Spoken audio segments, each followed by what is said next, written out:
Alright guys, before you throw this video a dislike, I'm only in Planet Fitness because my gym closes every year during the holidays at 2 p.m. and I usually like to work out later than that. So on the holidays each year, I'm usually in Planet Fitness, and it's funny because a lot of guys from my gym, like the regulars, are in there too because our gym closes. So every year it's just like a joke. We're in Planet Fitness, and we always see each other in there, and it's just kind of funny. But I'm hitting a back workout here, back and biceps only. Nothing else, didn't hit abs, any accessory, didn't even do cardio. But this was the day after my lift and cheat day down at Bev Francis Powerhouse Gym with Raphael. So I did have some pretty decent energy on this day. I was a little bit fuller. Nothing crazy. I was only 184.8, so I didn't really gain any weight from that cheat. But I felt pretty decent in the gym, and I just wanted to get in to get one more lift in before my day off, which was yesterday. And right now it is January 2nd, and I'm going to hit chest and shoulders. So this is the last workout of 2015 right here. It was back and biceps at Planet Fitness. Planet Fitness is a pretty troll environment, but all in all, guys, if you're hitting just something like back and biceps, it's kind of doable. They don't have barbells, and their dumbbells only go up to 75. So if you're looking for bench, squats, and stuff like that, you're shit out of luck. So if you go to Planet Fitness, make sure you're doing something like arms or something else. Or if you're going for pizza, because that works too. Anyways, to get a little serious now in the commentary for the lift, the first movement you saw me doing was an underhand high row, and this is an underhand low row. I don't normally use underhand grips at all, to be honest, just because I don't really have underhand machines at my gym. But it is good to sometimes do. It gives you a different feel in your lats. You can kind of target the lat more as opposed to other areas of the back. And I wasn't the hugest fan of each of these machines just because of how they're kind of set up, but they did the job, and they did what I was pretty much looking for on this day, which was just to stimulate my back a little bit and get in a relatively quick, not really too intense lift, just something to stimulate the back and biceps, as I didn't really have 2 pull days last week.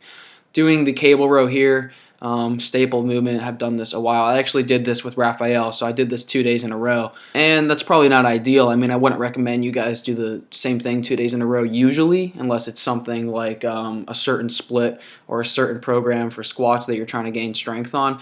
But you have to realize this week my split was a little bit different because I lifted with Raphael, so I did change things up a little bit this past week, and I'm actually hopping on a new split starting today, which is Saturday. You guys should probably see this video today. And I'm going to go ahead and hit a 4-day split.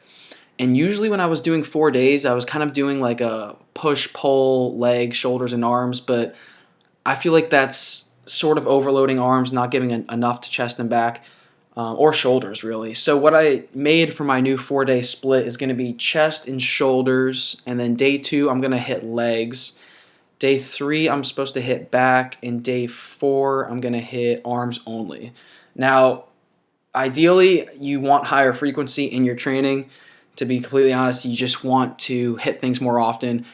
But I, right now, just want to do a split that I'm really going to enjoy so I can go in the gym and just give it my all, because I need to be in the zone, especially when I'm in a deficit. And I'm not saying that I'm going to be on the split forever, because I'll probably be on something a lot more beneficial for myself in the long term soon. But you have to realize that if you're doing a split that you really like to do, it doesn't matter necessarily if it's a little bit different than what other people say are optimal, because you doing something that you really enjoy doing in the gym, it means that you're going to give it 100% when you're lifting. You're going to be in a better mood. You're probably going to PR more. If you PR more, that's more progress. So you have to learn how to sort of balance everything out, learn your own body, and be able to make progress on your own.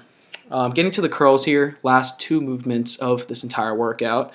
We got some hammer curls. Haven't done dumbbell hammer curls in a little while. These are actually called pinwheel curls, but I'm not doing them too strictly at all. I started with the 50s, and they're just really, really good for the forearm, the top of the forearm, and the long head of the bicep. And I have straps on, but I'm not using the straps. I just sort of keep them on my wrist because I didn't feel like taking them off. So this next movement is what I mainly want to show you guys in terms of my bicep training as of lately. I've just been loving preacher curls, whether I'm doing them supinated like I am right here, or if I'm doing them hammer curl style. This just is probably my favorite isolateral movement for my arms currently. Lately, I've been finding a lot of enjoyment in one arm dumbbell movements for my arms. I love the one arm overhead tricep extension with the dumbbells to hit that long head, and I really like doing these just because the contraction I feel from this type of movement is one that's solely in my bicep. Obviously your forearm is going to have some work involved.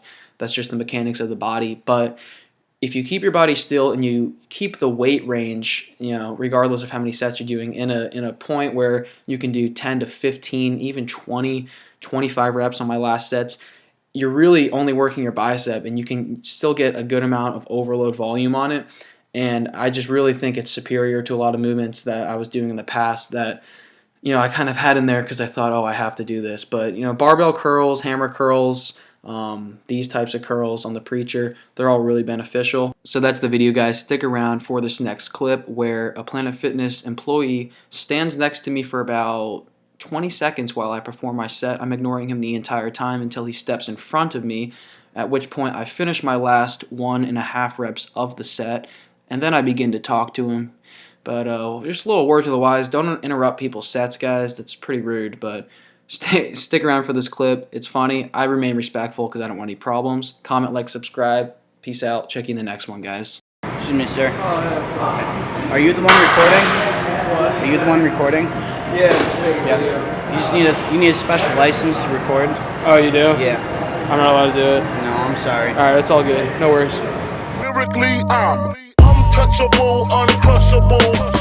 Running in a 600. Running in a 600. Untouchable, uncrushable. Running in a 600. Running in a 600.